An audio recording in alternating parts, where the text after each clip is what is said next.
그리고 이제 조금 아까 우리가 그 기술적 개념에서 공간, 자연, 환경, 위치 이렇게 돼 있죠.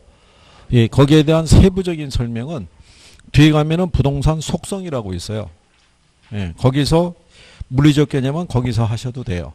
예, 그러니까 그 나중에 우리 교재에 가게 되면 57페이지에 있어요. 57페이지가 보시면 자연이라고 있고 그 밑에 가면 공간이 있고요. 그죠? 59페이지 가면 위치 있고 61페이지 가면 환경이라고 있죠.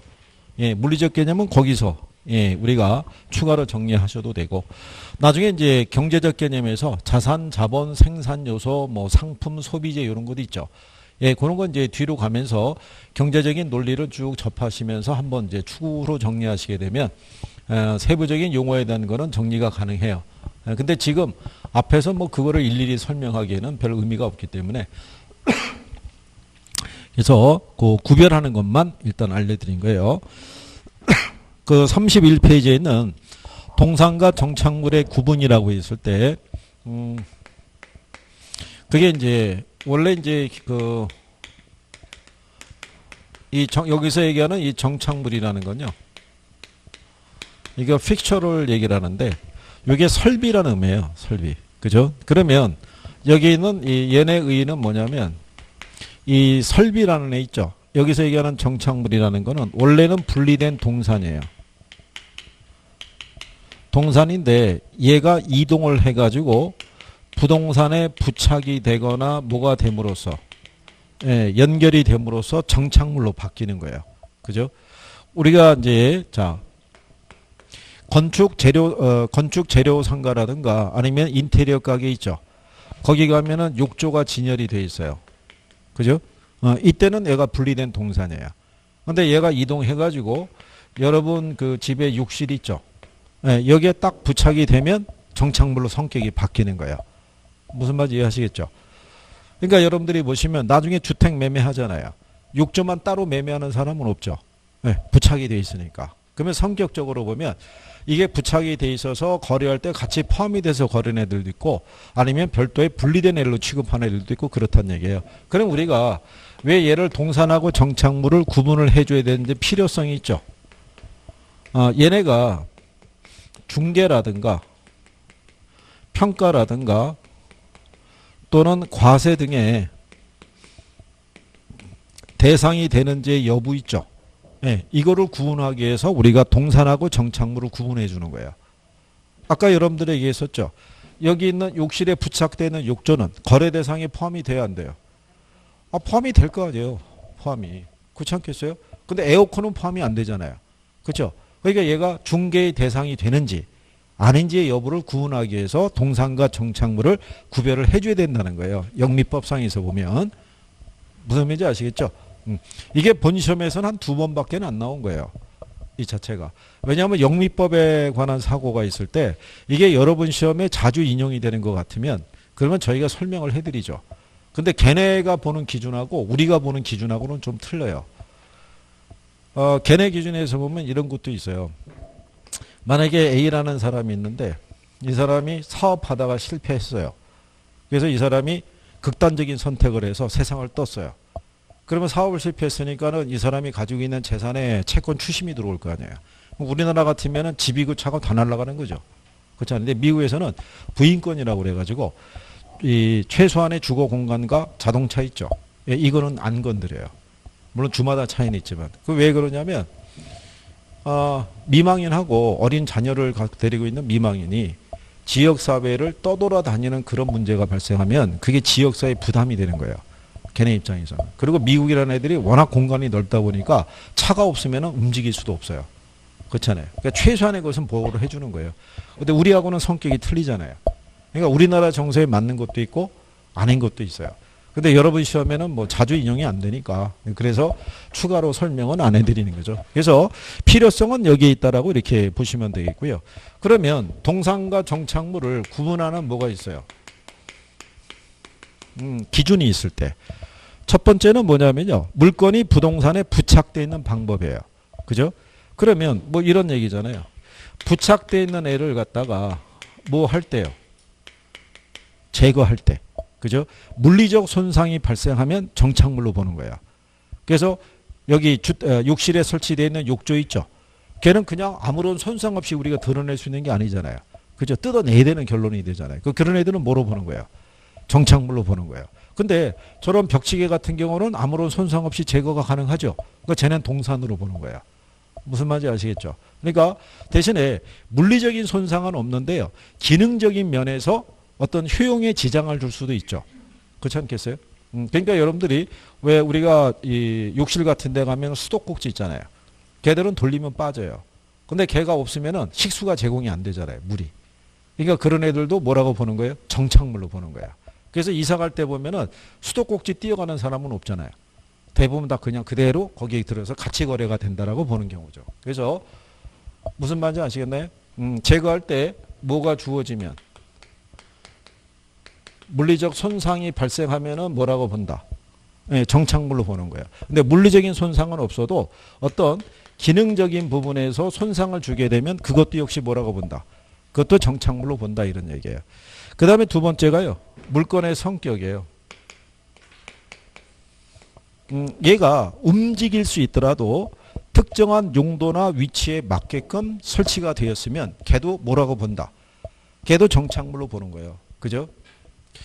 그래서 이제 일반적으로 이제 이 물건의 성격에 맞춰서 할 때 여러분들이 이제 민법에서는 뭐도 배우시냐면 주물과 종물의 관계 있죠. 여러분이 지금 갖고 다니시는 집 열쇠 있죠. 그렇죠? 그거는 어디에 맞게끔 고안이 된 거예요. 여러분 집 자물쇠에 맞게끔 고안이 된 거예요. 그러니까 주물인 자물쇠가 정착물이면 종물인 열쇠도 정착물로 보는 거예요. 그러니까 여러분이 갖고 있는 열쇠는 여러분 집 자물쇠에만 맞게끔만 고안이 됐잖아요. 그러니까 특정한 용도나 위치에 맞게끔 이게 구축이 되어 있으면 여러분이 지니고 이렇게 돌아다닐 수 있더라도 걔도 뭐라고 본다는 거예요. 정착물로 본다. 이런 얘기가 되는 거예요. 그죠? 모든 집을 다 열 수 있는 열쇠를 갖고 다니는 사람은 없잖아요. 그렇잖아요. 직업이 의심스러운 거지. 그렇지 않겠어요? 그 다음에 물건을 설치한 의도라는 거예요. 그러니까 아까 얘기한 것처럼 만약에 에어컨을 설치했어요. 근데 이 에어컨을 생활의 편의를 위해서 설치했잖아요. 그럼 뭐라고 보겠어요? 응? 이 생활의 편의라는 게 여러분 집에 에어컨 설치한 이유가 뭐예요? 여러분 시원하게 날라고 생활의 편의를 위해서 이렇게 설치한 건 뭐라고 봐요? 이건 동산이에요. 그러니까 이사 갈 때 이건 뛰어가잖아요. 그죠? 근데 임대 부동산의 가치를 높이기 위해서 설치한 애들 있죠. 원룸이나 뭐 예를 들어서 그러니까 다가구 주택 같은 데 보면 에어컨 다 설치돼 있죠. 걔네들 원룸 매매할 때는 같이 포함해서 거래하잖아요. 그래 임대 가치를 높이기 위해서 설치한 거 아니에요. 걔만 분리해서 거래하는 경우는 없겠죠. 그럼 걔네들은 뭐라고 본다? 걔는 정착물로 보는 거예요. 그죠? 그 다음에 누가 설치했냐는 거예요. 일반적으로 임대인이 설치하면은 뭐라고 본다? 정착물로 보고요. 임차인이 설치하면 이건 동산으로 보는 거예요. 그죠? 우리가 전월세 살 때 내가 생활의 편의를 위해서 커튼 블라인드 같은 거 칠 수 있죠. 이사 갈 때 두고가 뛰어가요. 뛰어가잖아요. 그죠? 여기 1층에 가면 뭐 약국이 있어요. 약국에 가면은 진열대 약이 쭉 진열돼 있죠. 약국 이전하면은 그 진열대 어떻게 해야 돼요? 가져가는 거예요. 거래 정착물이라고 그래요. 거래 편의를 위해서 내가 일시적으로 설치한 거다 이렇게 얘기하는 거예요. 이해하시겠나요? 예. 그래서 이렇게 해서 내가 요 용어에 대한 이해를 조금 해주시면 돼요. 그럼 여기 있는 내용을 외울 필요가 없죠. 예, 그게 가장 학계론에서는 가장 좋은 학습 방법이 그거예요. 필요한 거는 저희가 외울 수 있는 걸 알려드려요. 가요순전은 뭐 이런 식으로 해서 순서를 잡기 위해서는 알려드리는데 가장 좋은 거는 용어를 내가 이해하면은 공부하는 분량이 많이 줄어들어요. 그리고 포인트만 정확하게 알고 있으면 답을 쉽게 찾을 수 있어요. 요령만 좀 붙으시면. 자, 이제 그렇게 보시면 되겠고요. 뒤에 가면은 이제 32페이지에 광해 부동산이라고 있어요. 그죠? 아까 우리가 그 법률적인 측면의 부동산을 보게 되면 첫 번째가 협의의 부동산이었잖아요. 그죠? 그 협의의 부동산은 우리가 토지 및 뭐를 나타냈어요? 네, 정착물. 자, 이 정착물 중에서는 우리가 독립된 것과 일부로 취급하는 애들이 있죠. 그래서 이게 독립된 걸로 취급하는 애들 뭐 있었어요? 건물 말고 뭐? 건물 말고 뭐? 네? 이거 얘기해 준 지 30분 됐어요. 그죠? 건물 말고 뭐? 아주 표정이 그렇게 담담할 수가 없어요. 그죠? 네? 이게 학창시절로 돌아가면 그런 거 혹시 기억하시나요? 남학교에서는 그런 게 많이 발생해요. 딱 먼저 선생님이 들어오면은 여기다가 양동이가 있고 양동이에 몽둥이가 잠겨 있어요. 소위 얘기한 물볼기 친다고 그러죠. 자, 그 수업 시간 내내 긴장감을 조성하죠. 그러고 난 다음에 갑자기 뒤를 물어볼 때 돌아보면서 뭐라고 그러겠어요. 오늘 며칠이지? 그죠? 오늘 며칠이라는 거예요? 7일 그러면 7번 그러면 7번 때가 쓰러지는 거죠. 그죠? 예. 그래서 항상 그 양반 수업일 때는 그 날짜에 해당되는 번호 애들이 긴장한 거죠. 나머지 애들은 어떻게 했어요? 편하게. 예. 그들이 갑자기 그날 들어와서는 오늘은 날짜 무시하고 여기 그러면 이제 여기 쓰러지고 그러면 아무런 대비가 안 돼 있을 때. 근데 가만히 생각하면 앞에서 뭘 물어봐요. 대답을 못할 때 퍽, 윽 이런 소리가 들려요. 앞에서부터. 점점 나에게 다가와요. 그때 놀라운 집중력이 생겨요. 그렇죠? 그러면서 그 수업에서 배운 거는 평생 안 잊어먹어요. 그렇지 않겠어요? 지금도 가만히 생각하면 학창 시절에 가장 수업 시간에 엄격하거나 그런 어떤 이제 물리적인 어떤 이런 걸 가했던 분들의 수업은 기억이 나요. 근데 유하게 이렇게 했던 분들은 선생님 참 좋은 분이었다는 것만 기억이 나지 그 안에 있는 내용은 잘 기억이 안 나는 경우가 있어요. 그죠? 근데 이 중개사 이 시험이 어떤 저희가 물리력을 행사할 수 있는 게 아니잖아요. 그죠? 학생처럼 나와 이것도 안 되고 옥상으로 가 이것도 안 되잖아요. 그러니까 여러분들의 양식에 맡기는 거죠. 그죠? 뭐 있다고 그랬어요? 건물 말고? 에? 이거 아니 그러니까 아까 소유권 보존 등기된 임목이 있죠. 명인 방법에 의해서 구비된 갖춘 수목이 있죠. 명인 방법이라는 게 명확하게 인식할 수 있는 방법에 의해서 구별이 된 애들이잖아요. 민법에서 배우셨죠. 왜 나무 이렇게 있으면 거기다가 이렇게 띠를 둘러놓거나 내 이름표 붙여놓거나 그러면 그게 별도의 소유라는 것이 표시가 되잖아요. 그죠? 그리고 권원에 의해서 타인의 토지에서 재배되고 있는 농작물 이런 것도 있죠. 지난번에 그렇게 했잖아요. 여기 이렇게 토지 있으면 이게 갑의 소유 땅이고 을의 소유 땅인데 갑은 부지런한 사람이어서 자기 땅을 열심히 이렇게 경작을 하고 있는데 이 땅은 수년째 놀고 있는 거예요. 그러면 이 양반 입장에서는 이 땅이 얼마나 아깝겠어요. 그래서 요중에 일부에다가 자기가 개간해서 작물을 심은 거예요. 이렇게. 그러니까 작물이 이렇게 이제 딱 수확을 할 때쯤이 됐을 때 이 토지 소유자가 몇 년 만에 등장한 거예요. 남의 땅에다가 뭔 짓을 한 거냐고. 어? 이건 내 거라고 이렇게 주장을 해도 민법에 의하면 잠자는 권리는 보호받지 못한다는 거예요. 그러니까 여기 이 땅은 이 사람 거지만 여기서 생긴 수확물은 이 사람 거라고요. 그러니까 이 땅하고는 별개의 독립된 물건으로 취급해야 하네요. 취급할 거 아니에요. 그게 여러분 시험에 나온 거라고요. 권원에 의해서 타인의 토지에서 재배되고 있는 농작물은 별도의 독립된 물건으로 취급한다는 얘기죠. 그죠? 지금 제가 이 얘기할 때 표정이 그렇게 신선해 보일 수가 없어요. 그래서 아까 했었어? 뭐 이런 거예요. 그죠? 거기 30페이지 보시면 상단에 박스 있잖아요. 그죠? 네, 거기 보시면 네 번째 칸에 농작물이라고 있죠. 그죠? 정당한 권원에 의해서 경작 재배하면 독립한 정착물로 다루어진다라고 해놨어요, 안 해놨어요? 해놨잖아요. 그죠? 이게 또 뭐를 물어보면요. 여자분들은 자기가 모르잖아요.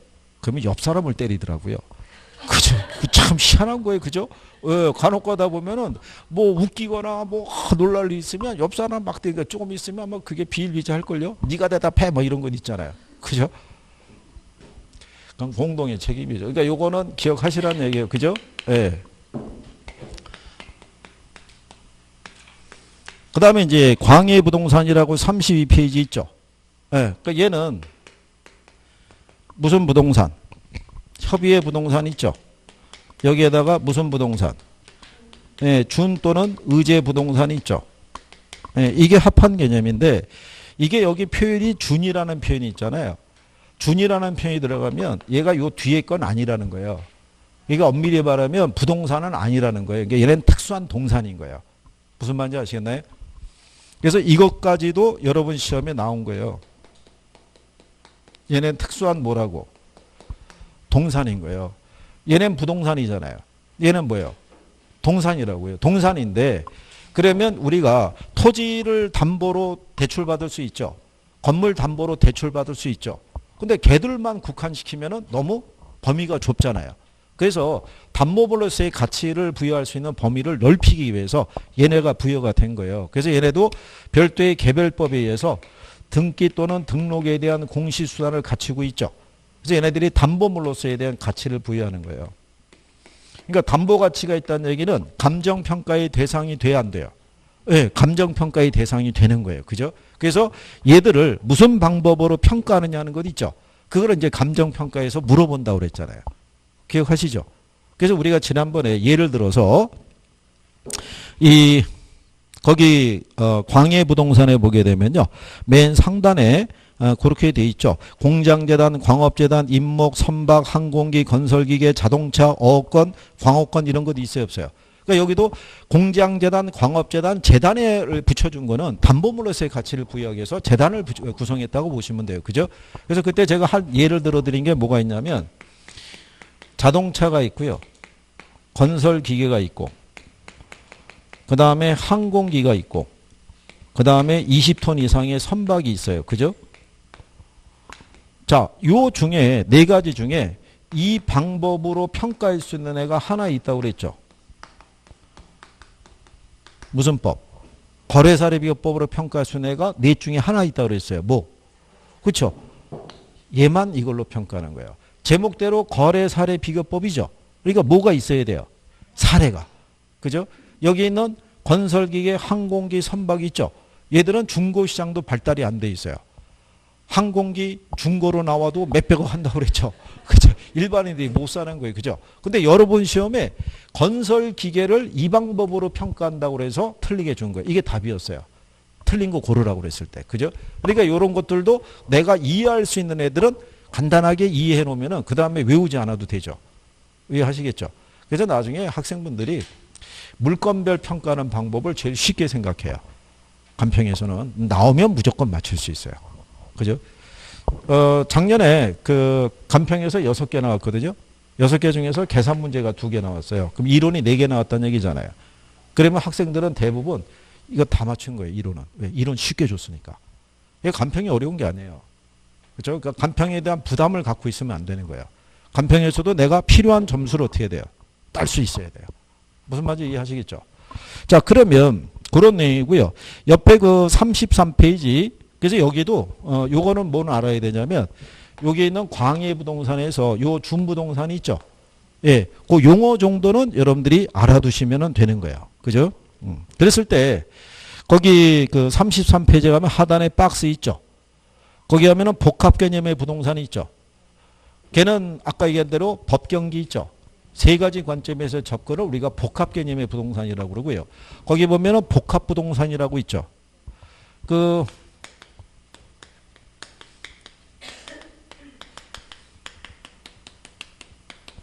이 세 가지 관점에서의 접근을 얘기하고요. 여기 보면은 복합 부동산이라고 있죠. 이게 일본식 표현으로 건부지라는 거예요. 그러니까 예를 들어서 토지가 있고 그 다음에 뭐가 있어요? 건물이 있잖아요. 자, 그러면 우리나라나 일본이나 토지 따로 등기하고 뭐 따로 등기해요?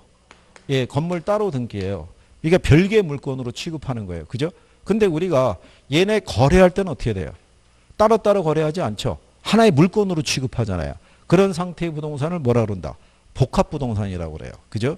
그래서 원래 이 토지를 별개의 물건이기 때문에 토지평가 기법과 건물평가 기법이 틀려요. 그래서 토지는 이걸 공시지가 기준법이라고 해서 얘를 기준으로 평가하고요. 적정한 실거래가가 있으면 거래사례비교법도 적용할 수 있어요. 근데 이 건물은 무슨 법으로 평가하냐면 원가법이라는 걸로 평가해요. 그러니까 따로따로 평가하는 방법이 있죠. 네, 그런데 얘네를 일괄해서 평가하잖아요.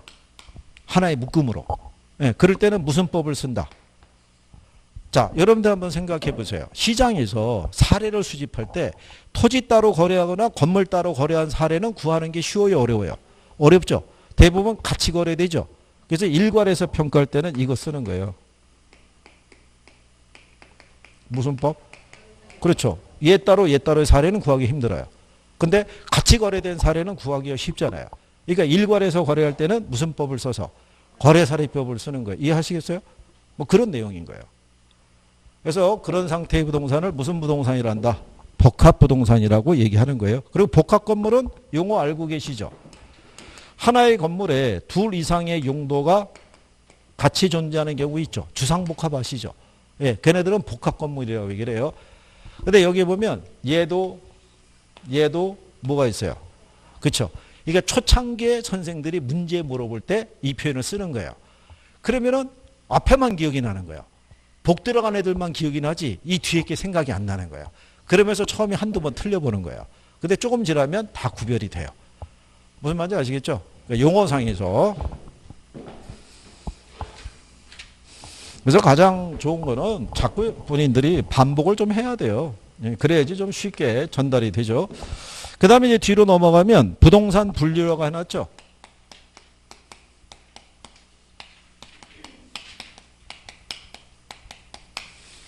예, 부동산 분류를 보면요. 제일 먼저 나오는 게 토지의 분류예요. 근데 이제 이게 법령에 의해서도 구분이 되는 게 있어요. 거기 보면 국토의 계획 및 이용에 관한 법률이 있죠. 예, 그래서 우리가 줄여서 국계법이라고도 얘기를 해요. 이 안에 가게 되면 여러분들이 공법상에서 용도, 지역, 지구 이런 것들 배우죠. 예, 그래서 우리나라는 전체 국토 공간을 도시지역, 관리지역, 농림지역, 그 다음에 자연환경 보존지역으로 이렇게 나누죠. 그래서 여기 도시지역도 이 안에 들어가면 주상공록으로 이렇게 나눌 수 있죠. 그래서 여러분 시험에서 얘하고의 위치를 바꿔서 낸 적도 있어요. 지난번 그렇게 설명했었죠. 그러니까 요 관련된 내용은 공법에서 기초적인 걸 정리를 하셔야 돼요. 근데 이제 요것뿐만이 아니라 작년 시험의 특징 중에 하나가 뭐냐면 여러분 시험에 원래 이제 도시개발법의 용어도 나와요. 제목이 도시개발법이잖아요. 그러니까 여러분들 단원에 보면 부동산 개발이 있어요, 없어요?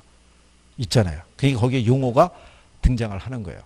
근데 그거는 왜 그러냐면 지난번에 설명해 드렸지만 1차만 공부하는 사람이 있고 1, 2차 같이 하는 사람이 있어요, 없어요? 있잖아요. 그러니까는 1차만 공부하는 사람은 2차에서 배운 기초용어가 생각이 안 나요. 안 배웠으니까. 근데 동차를 공부한 사람들은 간단한 용어인 거예요. 그죠? 그러니까 공법에서 도시개발법이나 이런 데서 용어 얘기하면 간단하게 들어주시는 거예요. 그죠? 어? 나중에 제가 확인해 볼 거예요. 틀리면 공법 선생한테 읽을 거예요. 어? 수업 안 들은 것 같다고. 그러니까 지금은 여기서는 외우실 필요 없고. 그 다음에 두 번째가 뭐냐면 또 공시법에서 공간정보의 구축 및 관리 등에 관한 법률이 있죠. 여기에 28개의 지목이 있잖아요. 그죠? 근데 학개론 시간에는 이걸 세부적으로 정리하진 않아요. 어디서 배우니까? 공시법에서 배우니까. 근데 가끔 여기에 용어가 나올 때 근래 많이 잘 썼던 게 이거라고요. 국어하고 뭐? 유지. 국어가 뭐라고 그랬어요? 어? 물이 흐르고 있는 도랑. 그죠? 유지는. 물이 상시적으로 고여있는 연못이나 저수지 얘기하는 거예요. 그러니까 자꾸 얘기하면 이게 기억이 나는 거예요. 그 다음에는 제목만 탁 보면 생각이 나는 거예요. 그러면 학개론에서는 왜 얘들을 선호하냐면 제목만 보고는 무슨 말인지 모르잖아요. 무슨 말인지 아시겠죠? 그런 걸 출제자들이 선호하는 거예요. 그러니까 거기 있는 지목의 부호에 대한 거를 다 외우거나 하실 필요는 없어요. 그죠? 거기 35페이지서부터 박스 돼 있잖아요. 페이지 넘겨서 36페이지, 37페이지까지 다 박스 있잖아요. 그죠? 그러면 여러분들이 37페이지만 가보시더라도요. 13번이 창고용지, 14번이 도로, 15번이 철도용지, 16번이 제방, 하천 이렇게 돼 있을 때, 양어장 이렇게 했을 때 그 제목만 갖고 어떤 용도다라는 거 우리가 유추가 되잖아요. 근데 국어하고 유지는 틀리잖아요. 18번하고 19번. 그러니까 걔네 정도만 용어 지목의 부호로서 인식하시란 얘기예요. 그런 정도. 학개론 시간에는 이거 다 외워야 됩니다. 이렇게는 얘기 안 해요. 근데 이제 유관 시험에는 여기 예외적인 게 있어요. 예, 그래서 이제 그것도 한 번은 나올 수도 있지 않을까. 그래서 그 예외적인 거는 나중에 한번 또 정리 한번 해보시면 되겠고요. 그래서 예를 들어서 이런 거요. 39페이지 가면은 맨 상단에 잡종지라고 있죠. 근데 거기 보면 다음 강목의 토지를 우리가 잡종지라고 그러는데 다만 이렇게 돼 있죠. 다만이라는 건 예외적이라는 얘기예요. 예외적으로 원상 회복을 조건으로 돌을 캐내는 곳 또는 흙을 파내는 곳이 허가된 토지는 제외한다는 얘기죠. 근데 얘들을 포함한다 그러면 틀릴 거 아니에요. 그렇죠. 이제 그런 내용을 이제 학개론 쪽에서는 물어볼 수 있다 이런 거예요. 공시법에서는 물어볼 만한 내용은 아니고. 그죠? 예, 그러니까 나중에 혹시 만약에 지목에 관한 부분을 물어볼 때 그런 표현까지도 인용할 수 있으니까 그런 거는 제가 나중에 문제로 만들어서 다 접하게 해줘요. 무슨 말인지 아시겠죠? 참고로 보시면 전국에 이 부동산 학개론을 출제할 수 있는 이 교수들이 수십 명이 돼요. 그죠? 근데 그 사람들의 논리를 우리가 시험이 임박했을 때 한꺼번에 정리한다는 건 있을 수 없는 거예요. 그러니까 이 수업을 하면서 강의 중에 설명을 하거나 보충 자료를 주면서 미리미리 정리를 시키는 거예요. 그러니까 여러분들에게 이 자료를 드리면 그 주에 다 소화를 해야 돼요. 다음 주가 되면 자료가 계속 들어오겠죠. 그럼 나중에 쌓인다고요. 그런데 이 과목만 자료를 주는 게 아니라 다른 과목도 자료를 주잖아요. 그죠? 우리 자료는 수집하는 데 목적이 있는 게 아닌 거예요. 그죠? 어? 아니 우표 수집도 아니고 맨날 받아갖고 그죠? 어? 봐야지 되는 거예요. 그죠? 네, 그러니까 잘 해줄 거라 생각하고요. 우리는 이제 39페이지 가면 거기 박스 밑에 토지 활동상의 분류라고 있죠. 예, 거기다가 별표 하시는 거예요. 이제 그래서 이제 토지의 분류는 거기서부터 예, 거기 보시면은 제일 먼저 나오는 게 대지가 있고 택지가 있고 그 다음에 뭐가 있어요? 부지가 있을 때 여기서 얘기하는 대지는요. 요게 지목상의 부호에 의해서 이게 대로 표현이 되는 거예요. 대로. 이게 건축법상의 대지하고는 성격이 틀린 거예요. 건축법상의 대지는 한 필지 내에 건축할 수 있는 토지는 다 대지로 보는 거예요. 근데 요거는 지목상의 부호가 뭐예요?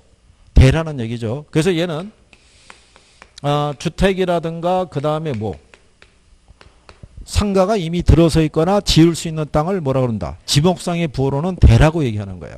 그런데 요 표시를 보게 되면요. 택지가 뭐보다? 대지보다 조금 더 넓은 의미라는 거예요. 택지가. 그럼 왜 택지가 넓은 의미냐면요. 택지는 여기에다가 이것까지 지을 수 있는 거예요. 뭐? 공장까지. 그런데 요 택지에 있을 때 요 공장까지 지을 수 있는데 공장의 지목상의 부호는 장이에요. 대가 아니라 뭐다? 장인 거예요. 장. 여러분들이 공시법에서 배웠겠지만 지목의 부호는 원래 앞글자를 따도록 되어 있는데 얘가 뒷글자를 딴다는 얘기는 얘 말고 먼저 공으로 쓴 애가 있다는 얘기죠. 공원용지 이렇게 쓴 애가 있는 거예요. 그래서 얘는 뒷글자를 쓰는 거예요. 그러니까 얘보다는 쓰임새가 어떻게 돼요? 좀 더 크잖아요. 그러니까 얘가 조금 더 넓은 의미라고 보는 거예요. 그래서 택지라는 게 여러분들에게 시험에서 나올 때는 주거나 상업이나 공업 용도로 쓰이거나 아니면 이용 목적으로 조성된 토지를 우리가 택지라고 그래요. 그게 그러니까는 용어상에서 그렇게 구별을 할 수 있으시면 돼요. 그래서 거기 니은의 택지에 보면 두 번째 줄에 굵은 글씨로 해놨잖아요. 주거나 상업 공업용 등의 용도로 이용되고 있거나 해당 용도로 이용할 목적으로 조성된 토지를 뭐라 그런다? 택지. 근데 얘를 획지 이렇게 제목을 바꾸면 틀리는 거예요. 그냥 이제 그거 정도 알아두시면 돼요. 그 다음에 부지라고 해서 여러분들이 얘가 제일 포괄적이에요. 자, 여러분들이 보시면 이건 공법에서도 배우는 거예요. 획지란 용어는. 그러면 여러분들이 보시면 얘네 무슨 용지예요? 건축할 수 있는 용지죠. 네. 근데 얘들 말고 건축이 제한이 되는 도로라든가 철도 용지 있어요, 없어요? 네. 근데 어쨌든 간에 얘들도 시설물이 들어가는 거 아니에요. 그죠? 그러니까 모든 어떤 건축의 용도로 쓸 때 그 바탕이 되는 토지를 뭐라 그런다? 부지라는 거예요. 그러니까 그 안에 건축물이 들어서든 들어서지 않든지 간에 건축의 용도로 쓰이는 토지를 다 뭐라 그런다? 부지. 그러니까 얘가 제일 포괄적인 용어라는 거야. 무슨 말인지 이해하시겠나요? 그래서 그 부지에 대한 것이 여러분들 나중에 보시면 아시겠지만 공법에서도 용어 나와요. 그죠? 처음이야 이제 생경하니까. 그죠? 근데 이제 조금 지나면 또 간단하게도 구별할 수 있죠. 예, 그 다음에 이제 두 번째로 나오는 게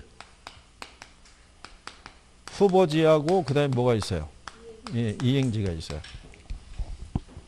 이게 처음에 할 때는 부지가 그냥 포괄적인 것만 설명해 드리고 넘어가잖아요.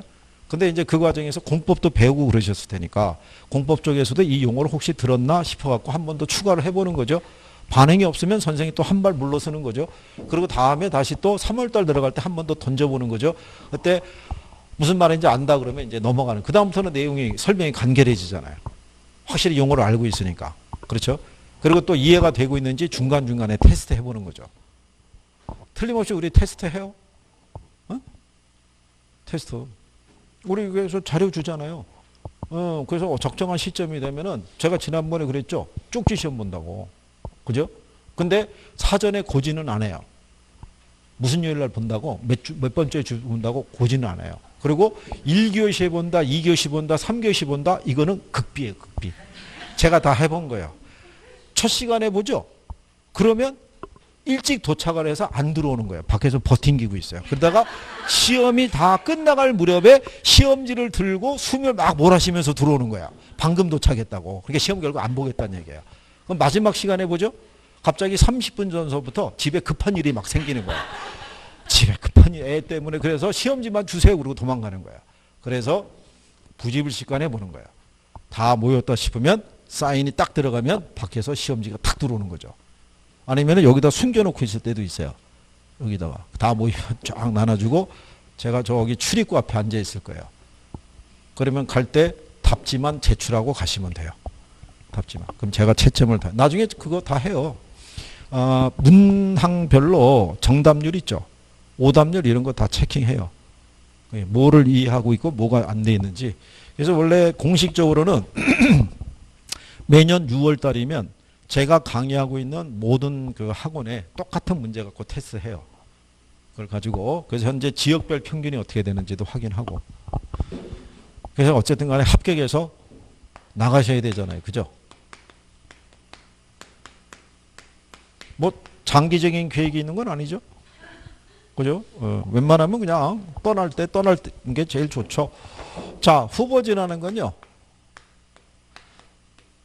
용도 지역 간에 전환 중인 토지를 뭐라 그런다? 후보지라. 근데 이거 지난번에 얘기했지만 이거 중이라는 게 ing라고 그랬었죠? 이거. 그러니까 이게 무슨 얘기냐면 지금 전환 중인 거예요. 전환이 완료가 된 건 아니라는 거죠. 그러니까 농지에서 택지로 용도 변경이 끝났다 그러면 그건 후보지가 아니라는 거예요. 무슨 말인지 아시겠죠? 아까 제가 그랬었죠. 충남 연기군에 있는 농지가 세종시라고 계획이 발표가 돼서 이제 장차 뭐로 바뀌는 거예요. 택지로 이렇게 진행이 이렇게 바뀌는 과정 중에 있는 토지지 택지로 완전히 전환이 끝난 토지를 얘기하는 건 아니라는 거예요. 근데 그 내용은 여러분 시험에 나온 적이 없어요. 그거는 이제 선생들이 있을 때 하는 거예요. 선생들이. 이제 그거를 알아두라고. 완료가 됐다 그러면 틀리다는 얘기죠. 무슨 말인지 아시겠죠? ing다 이런 얘기예요. 그 다음에 이행지라는 거는 용도 지역 내에서 용도 변경 중인 토지를 뭐라 그런다? 그걸 이행지라는 거예요. 그러니까 얘도 역시 진행 중이라는 얘기죠. 그러면 우리가 토지의 용도 지역을 보면요. 택지가 있고 농지 지역이 있고 뭐가 있어요? 임지. 이 안에 가게 되면 주거, 상업, 공업 지역이 있고요. 농지 안에 들어가면 전이 있죠. 답이 있죠. 그러니까 밭, 논 이거 있죠. 밭전자니까. 그죠? 그 다음에 답이 있고 그 다음에 뭐 있어요? 과수원. 그 다음에 임지 가면은 용재림이라는 게 있고 그 다음에 뭐가 있다? 신탄림이 있어요. 신탄림을 근래 연료림이라고 써요. 이게 다 일본식 용어예요. 일본 애들 한문 있죠. 한문을 한글로 번역해서 쓴 거예요. 그런데 신탄림 그러면 무슨 말인지 모르잖아요. 그래서 언어 순화 과정에서 지금은 연료림이라고 쓰는 거예요. 그러니까 요거는 숯 아시죠? 그러니까 숯을 만들 수 있는 땔감용 나무를 조성한 것을 신탄림이라고 그래요. 근데 가구를 생산할 때는 가구는 이 숯 같은 걸 생산하는 것보다는 재질이나 이런 게 훨씬 좋아야 되잖아요. 그죠? 그래서 가구를 생산할 수 있는 나무 있죠. 걔가 조성된 걸 뭐라 그런다? 그걸 용재림이라고 그래요. 시험에 나온 적은 없어요. 무슨 말인지 아시겠죠? 그 다음에 여기 보시면은 나무가 들어서 있고요. 과수원으로 조성되고 있거나 논밭으로 쓰고 있을 때는 바로 건축행위가 불가능해요. 여기 택지는 이런 용도의 건축물이 들어설 수 있도록 대지조성공사가 다 끝난 거예요. 그러니까 즉시 건축행위가 가능하죠. 그래서 얘네들을 우리가 비택지라고 그래요. 그래서 이렇게 비택지 지역에서 무슨 지역으로? 택지 지역으로. 이렇게 지역 간의 용도가 어떻게 돼요? 전환 중인 토지를 뭐라고 그런다? 그걸 후보지라고 그래요. 그 토지를 그러면 농지로 있을 때하고 택지로 있을 때 가치가 어떻게 돼요? 오, 틀리죠. 그래서 이제 평가사들이 이제 이걸 이제 가지고 평가할 때 활용하고요. 농지 지역 안에 가게 되면 밭도 있고 논도 있죠. 근데 밭이 논으로 이렇게 용도 변경이 진행될 수도 있어요, 없어요? 이렇게 지역 안에서 변화되는 걸 뭐라 그런다? 예, 그걸 우리가 이행지라고 얘기를 해요. 근데 이제 여러분 시험에서는 지난번에 설명해 드린 것처럼 공장 가동률이 저하된 공업용지 있죠. 예, 걔가 주거용지로 이렇게 용도가 변경이 될 수도 있어요, 없어요? 그죠? 예, 그런 애들을 우리가 이행지라는 거예요. 요 안에서. 그러니까 여러분들에게 출제할 때 이것도 예전에 시험에 나온 거예요. 그죠? 농지 지역 내에 뭐가 전이 답으로 용도 변경 중인 토지를 뭐라 그러냐? 그러니까 답이 이행지였겠죠. 근데 이렇게 직접으로 주지 않고 이렇게 예를 들어서 출제할 수도 있다는 얘기예요. 무슨 말인지 아시겠어요? 유관 시험에는 이미 그렇게 인용을 해서 출제를 한 거예요. 그러니까 여러분들이 이제 그런 표현까지 해보시면 되는 거예요. 지금은 후보지 이행지만 구별하셔도 된다는 얘기예요. 그리고 이제 선생들이 혹시 모의고사를 주면 밭이나 여기 있는 이제 그 논이 이렇게 주거나 상업적인 용도로 이렇게 바뀔 수 있겠죠. 이렇게 지역 간의 전환이 되면 후보지라는 거예요. 이것도 역시 여러분 시험에 나온 적은 없어요. 무슨 말인지 아시겠죠? 근데 선생들이 이제 모의고사 줄 때는 쓸 수 있다는 얘기죠. 이제 그렇게 보시면 되겠고요. 그 다음에 그 밑에 가면 필지하고 뭐 있어요? 획지 있죠.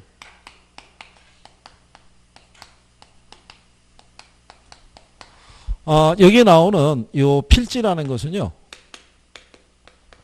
요거는 법률적인 측면에서 토지를 관리하기 위해서 만들어낸 단위가 뭐예요? 그게 필지예요. 그죠? 그래서 얘는 토지 등기 단위로 쓰는 거예요. 이 표현은 우리나라는 한 필지별로 뭐 하도록 되어 있어요? 등기하도록 되어 있는 거예요. 그죠? 그래서 우리가 일단에 이렇게 지역을 보게 되면요. 여기 이렇게 토지가 있어요. 이 안에 보면은 개인 소유의 이렇게 땅들이 있어요, 없어요? 그러면 소유관계 구분을 하기 위해서 필지라는 이제 명목하에서 토지에 대한 소유권의 경계를 표시해 주는 거예요. 그죠? 근데 우리가 획지라고 얘기하죠. 획지라는 거는 한 필지를 넘어서는 단위라고 보시면 돼요. 공법에서 보시게 되면 뭐 계획구역 이런 거 배우시죠? 그러니까 필지를 넘어서 갖고 여기 이쪽 지역을 계획구역으로 묶어주고요. 이쪽을 또 다른 이렇게 구역으로 이렇게 묶을 수 있어요, 없어요? 그럼 이 안에 여러 개의 필지가 이렇게 다 들어가 있겠죠. 그런데 여기 보면은 로타리에 만약에 여기 있다고 생각해 보세요. 그러면 여기 반경 여기를 역세권이라고 할 수 있죠. 그러면 얘네들은 주변 요 필지에 비해서는 가격대가 틀리잖아요. 이렇게 가격 수준을 구분하기 위해서 만드는 애가 뭐다? 그게 획지예요. 획지가 조금 더 포괄적인 개념이겠죠. 필지를 넘어서는 단위니까. 무슨 말인지 아시겠나요? 그래서 얘는 경제적인 측면에서 뭐를 구분하기 위한 개념이냐면 가격 수준을 구분하기 위한 개념이라고 보시면 돼요. 그러니까 여기 필이라는 게 세 필이라는 거예요. 가느다란 부대 있죠. 가느다란 부대에서 이렇게 소유권의 경계를 구분했다 그러면 여기 획지라는 건 굵은 부대 있죠. 굵은 붓에 의해서 이렇게 큰 단위로 구분했다라고 생각하시면 돼요. 그러니까 획지가 조금 더 넓은 의미다 이렇게 생각하시면 되는 거예요. 그죠? 나중에 여러분들이 저기 공법 아마 기본서에 이렇게 보게 되면 이런 게 구별이 그림으로도 나와 있을 거라고요. 그죠? 필지 획지 이렇게 구별하는 거. 네? 그래서 나중에 보시면은 이 6개 과목이 실상은 다 연계가 돼 있는 거예요. 그죠? 다만 이제 이 과목은 법의 논리는 없죠. 그래서 여러분들이 일주일 수업을 들으면 얘는 반복 효과가 없어요. 얘 빼놓고 나머지는 다 법 과목이잖아요. 그러니까 법률 용어가 계속 돌아가는데 얘만 아닌 거예요. 그죠? 어제까지 법률 용어 배웠는데 갑자기 선생님 오늘 들어와서 그래프 그리고 막 계산하고 막 이런 거 하면은 연결이 안 되는 거예요. 그러고 난 다음에 내일 수업이 뭐예요? 내일 세법에. 그럼 내일은 또 세법의 바다에 빠지는 거죠. 그래서 거기서 수용하고 막 이렇게 일주일 돌고 다시 또 이 화요일 날이 되면 다시 또 얘가 들어오는 거죠. 그럼 다음 주 되면 우리 뭐 하겠어요? 경제 한다고요. 그죠? 수요와 공급 막 이런 거 한다고요. 근데 나중에 법 용어에서는 수요와 공급 안 나오잖아요. 그러니까 얘가 생경한 거야. 그러니까 꾸준히 뭐 해야 돼요? 복습해야 돼요. 복습만이 여러분이 살 길인 거죠. 그죠? 그 다음에 거기 보면 나지하고 뭐가 있어요?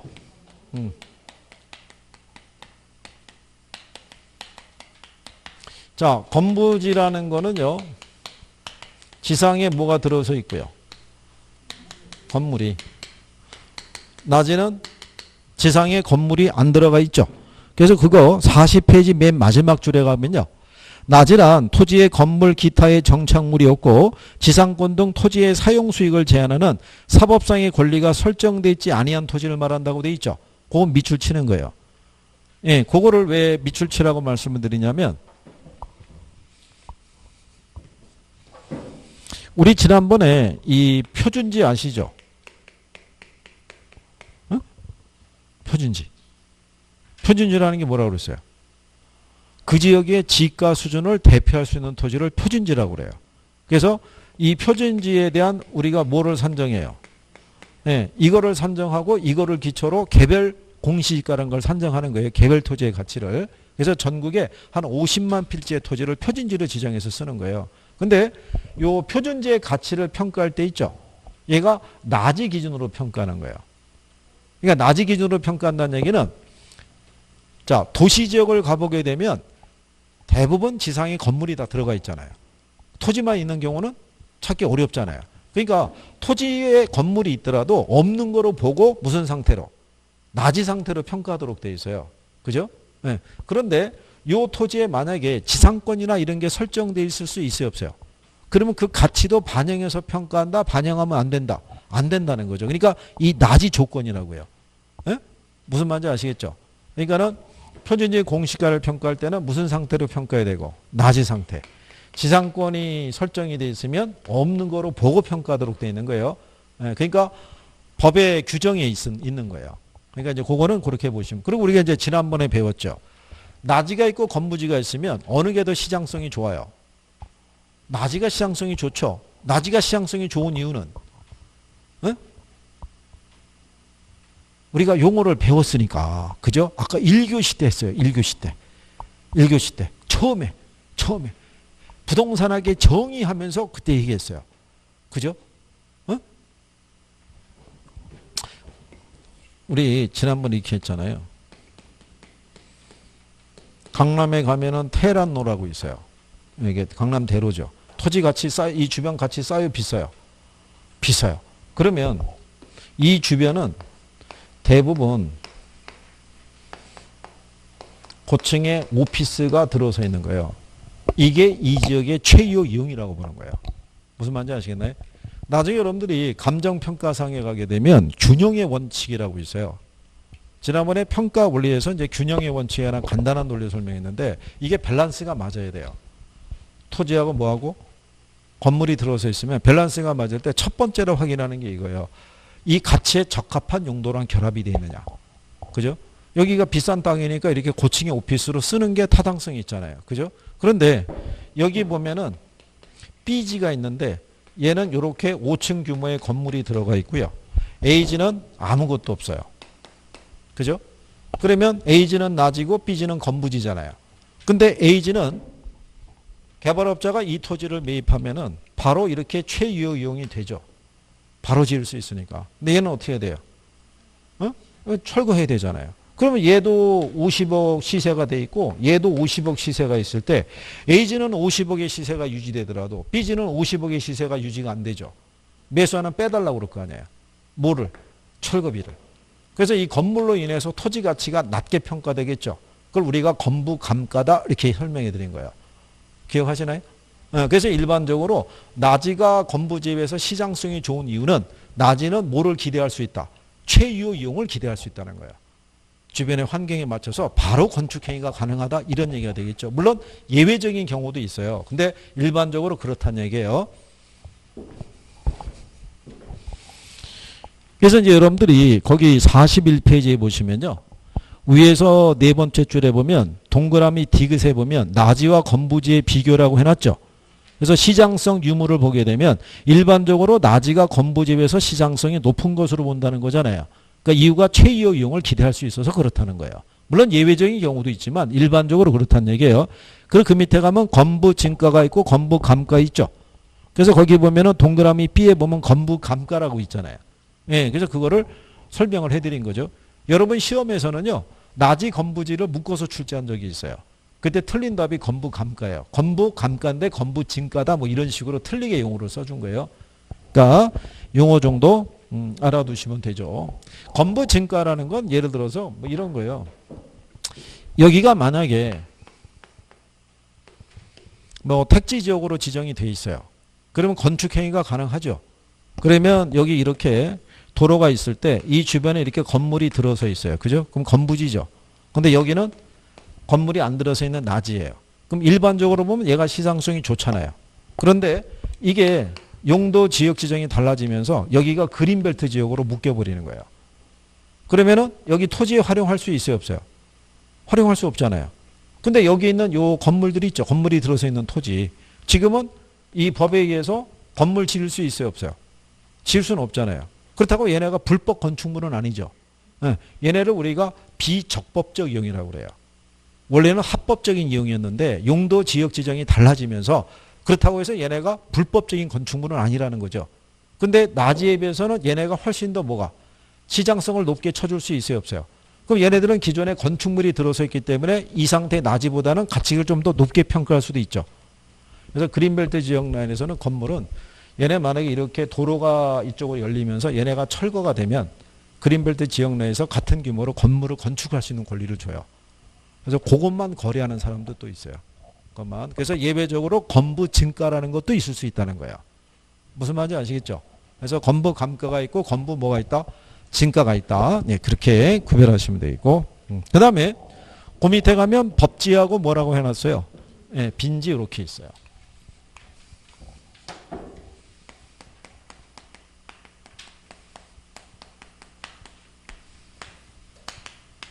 법지는 법으로 뭐는 인정이 돼요.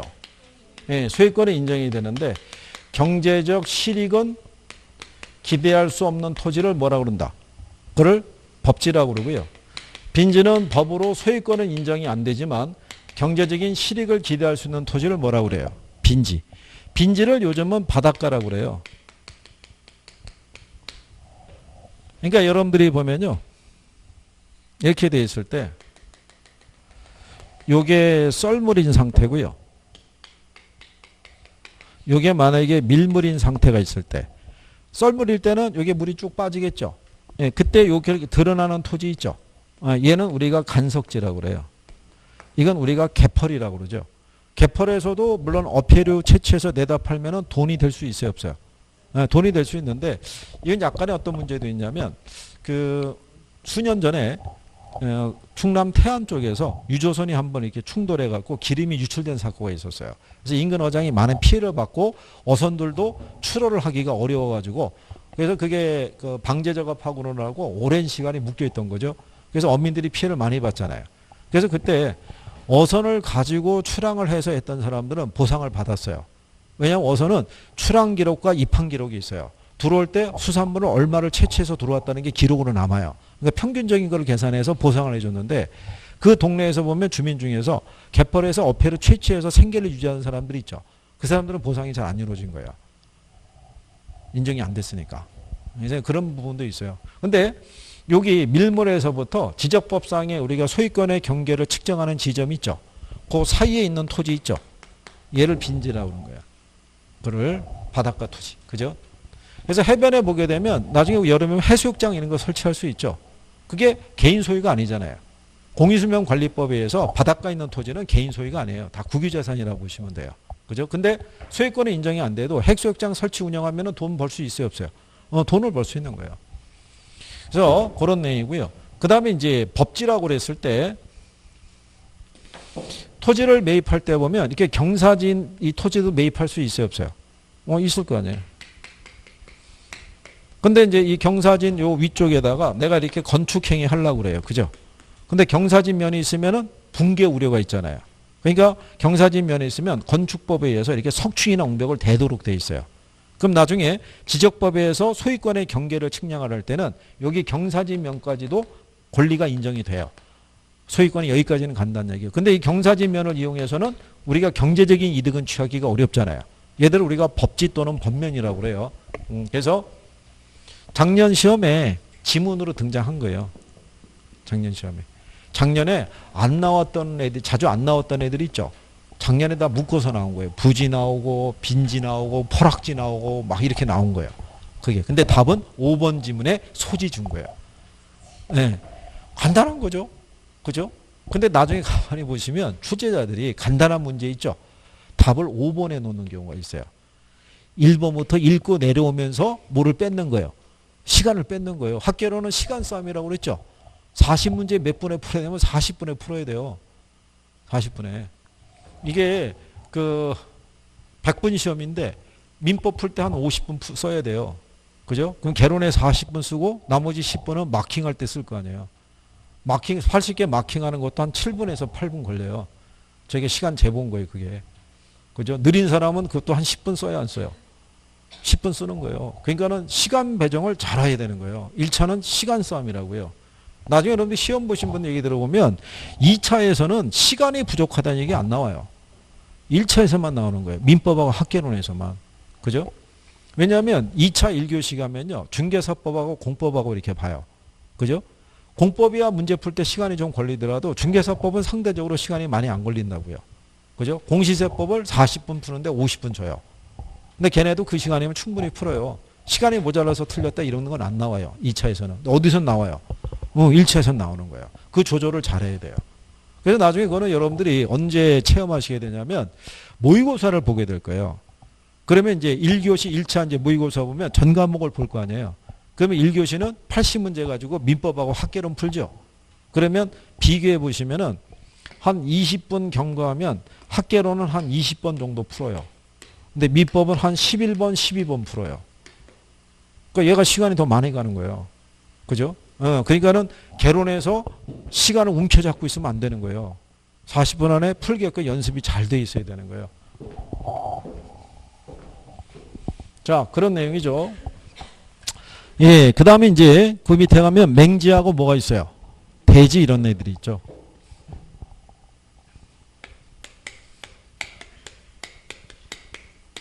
여기서의 대자는 우리가 이렇게 얘기해 드렸어요. 요게 자루대자라고 그랬죠. 그렇죠? 자루형 모양의 토지라는 거죠. 도로가 있고 A지, B지 이렇게 있으면 아까 제가 연예인 토지도 얘기했었죠. 네, 이게 맹지죠. 도로하고 접속된 면이 없으니까. 그렇지 않겠어요? 근데 이제 요거는 우리가 맹지라고 할 수 있고요. 이렇게 도로하고 접속된 통로를 가질 수 있어요, 없어요? 가질 수 있죠. 얘는 우리가 뭐라고 그런다? 이걸 대지라고 그래요. 자리형 모양의 토지라는 거예요. 통로가 있으니까. 그렇더라고 그래도 여기 건축하려고 그러면 한 2m 정도가 이게 도로에 접해 있어야 돼요. 토지가. 그죠? 그리고 이 안에 연면적 2,000평방미터 이상의 건축물을 건축하려고 그러면 한 4m 이상이 이게 접해 있어야 돼요. 도로에. 예, 그래야지만 이게 건축이 가능해요. 그래서 이게 길이 열려 있다고 뭐라고 보면 안 되는 거예요.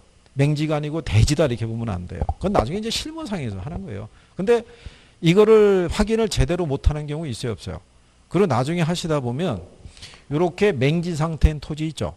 예, 이 토지를 매입하고 싶은데 현재 맹지 아니냐 이거죠. 그러니까 여기다 뭐를 낼 수 있게끔 도를 낼 수 있게끔 이게 여기서 허가를 받아오든 뭘 하든지 간에 그게 정리가 되면 이 땅을 내가 매입하고 너한테 수수료를 주겠다. 이런 사람들이 또 나타나요. 그죠? 토지 거래가 쉽다 어렵다? 어려워요. 그래서 이 양반들이 근데 이거를 A라는 중개업자에게만 내놓는 물건 주는 게 아니라 B, C 다 주는 거예요. 이렇게. 그럼 나중에 가게 되면 중개업자들도 어렵게 저기 성사했으면은 뭐를 받아야 돼요? 수수료 좀 많이 받아야 되잖아요.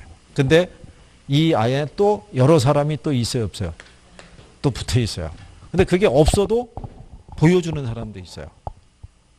없는데 수수료를 좀 더 받기 위해서 아는 지인을 동원하는 거죠. 잠깐 어디에 왔다가 그러면 이제 거기 쫙 한번 얼굴만 보여주고 가는 거예요. 이렇게 바쁜 척하면서 뭐 그런 경우도 있고 어쨌든 그런 경우는 나중에 합격하시면은 다 접할 수 있는 거예요. 그죠? 아니 솔직히 여러분들이 뭐가 부족해요? 아니 뭐 미모가 부족하겠어요? 지성이 부족하겠어요? 그죠? 지금 딱 하나 빠져 있는 건 자격증만 없는 거지. 그죠? 자격증만 있으면 완벽해지는 거죠. 그 다음에 뒤로 넘어가면 거기 제목이 휴안지하고 유유지라고 해놨죠. 그거 지난번에 설명했어요. 그죠? 휴안지가 있고 그 다음에 뭐가 있어요? 여기서 요 휴자 있죠? 이게 쉴 휴자라고요. 그러니까 쉴 휴자가 앞으로 나오면 떳떳하게 쉬게 해주는 거고, 쉴 휴자가 뒤로 빠지면은 비정상적으로 쉬게 하는 토지라고 그랬죠. 그래서 휴의 위치를 갖고 얘기했잖아요. 그죠? 근데 참 희한하죠? 지난번에 했을 때 들었던 거는 벌써 작년 일이라 기억이 안 나는 거죠. 근데 다시 들으면은, 아, 저게 그거였었어? 이게 근데 3월 달에 또 하는 거예요. 그러면 첫 번째보다는 두 번째가 낫고요. 두 번째보다는 세 번째 들을 때가 훨씬 나아지는 거예요. 이게 반복이니까. 그러니까 그렇게 생각하시면 돼요. 그 다음에 공지 있죠? 우리가 이제 공지는 이렇게 100평방미터의 토지가 있을 때 일반 주거지역의 건폐율을 100분의 60을 주면 이 중에 60평방미터만 뭐 할 수 있다고 그랬어요.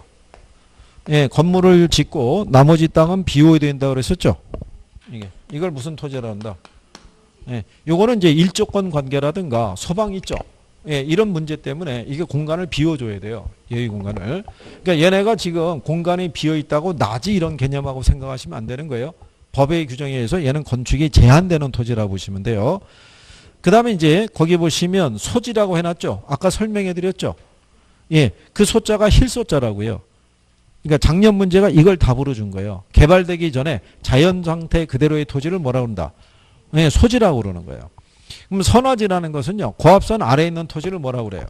예, 선화지라고 얘기하는 거예요. 한전에서 고압전선을 설치해야 되죠. 그러면 지상에서 한 30에서 70m 구간에다 구분 지상권을 설정을 해요. 그래 놓고 여기에다가 뭐를? 고압선을 이렇게 설치를 해요. 그리고 이것도 등기해요. 대신에 고압선이 설치되어 있으면 요 밑에 땅 갖고 있는 사람은 이용에 제약이 있겠죠. 그럼 보상도 해줘야 되는 거야. 이거를. 그 다음에 이제 포락지라고 해놨죠. 예, 포락지라는 거는 이렇게 수로가 흐르고 있을 때 수로 주변에 이렇게 논들이 있는데 여름에 비가 많이 와서 지금은 물이 넘쳐 흘러서 지금은 논 중에 일부가 물이 흐르고 있는 땅으로 바뀔 수도 있죠. 그런 애들을 뭐라 그런다? 포락지라고 그래요. 포락지. 이게 또 뭐 3년 이내에 성토하지 않으면 소유권이 상실이 된다 뭐 이런 논리가 있는데 학교에서는 그런 건 안 물어봐요. 근데 이제 추가 부연적으로 얘기하는 거고요. 한계지라는 거는요, 택지용의 최원범권의 토지라고 그랬죠. 그럼 아까 택지를 뭐라고 그랬어요? 택지. 아까 택지 뭐라고 그랬어요? 택지. 어? 택지. 하여간 지금 기회만 보고 있어요. 이거 줄 끌고 언제 내려가야 되나 지금 기회만 보고 있는 거예요. 이제 물어봐서 대답이 신통치 않으면 이제 들고 내려가는 거예요. 줄도 이 긴 거 보이시죠? 이거. 어? 아까 택지 뭐라고 그랬어요? 주택이나 상가나 그죠? 공업적인 용도로 이용 중이거나 이용 목적으로 조성된 토지를 뭐라고 그랬다? 택지. 그게 앞에 가면 굵은 글씨로 이렇게 돼 있어서 그죠? 괜찮아요. 이제 뭐 나중에 좀 지나면 미안해서 기억하겠죠. 모른 체 하는 것도 한두 번이지 뭐. 그죠? 자, 그 다음에 그 밑에 가면 주택의 분류라고 해놨죠. 요 주택의 분류에 대한 것도요. 건축법상에서 분류할 수도 있고 어디서? 주택법상에 분류할 수 있어요. 그죠? 예. 그거는 잠깐 쉬었다가 또 한시네요. 예. 조금 쉬었다가 조금만 더 하고 끝내드릴게요.